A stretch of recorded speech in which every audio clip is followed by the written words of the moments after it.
জাতীয় সঞ্চয় অধিদপ্তরের সার্ভার আপগ্রেডেশনের কাজ চলছে। যথাযথ ঘোষণা ছাড়াই বৃহস্পতিবার থেকে বন্ধ আছে সব ধরনের সঞ্চয়পত্র বিক্রি। মুনাফাও বিতরণ হচ্ছে না কোনো কোনো গ্রাহকের ব্যাংক হিসেবে। এই সম্পর্কিত কোনো তথ্য না পাওয়ায় চরম ভোগান্তিতে পড়তে হয়েছে গ্রাহকদের। হেল্প ডেস্ক থেকে ফর্ম পূরণে সহায়তা করা হলেও সার্ভার চালুর বিষয়ে কোনো তথ্য নেই বলে জানানো হয়েছে গ্রাহকদের।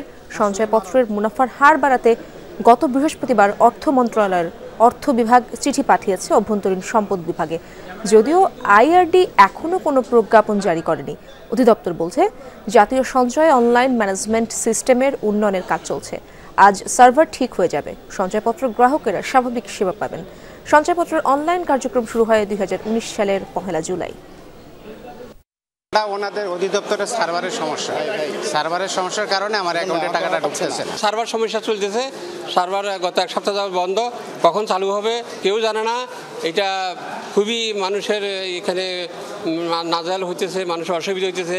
এখানে কর্তৃপক্ষ, বাংলাদেশ ব্যাংকের কর্তৃপক্ষ কেউই বলতে পারেন না এটা আসলে কবে নাগাদ ওপেন হবে, যেটা আমাদের জন্য ভোগান্তি।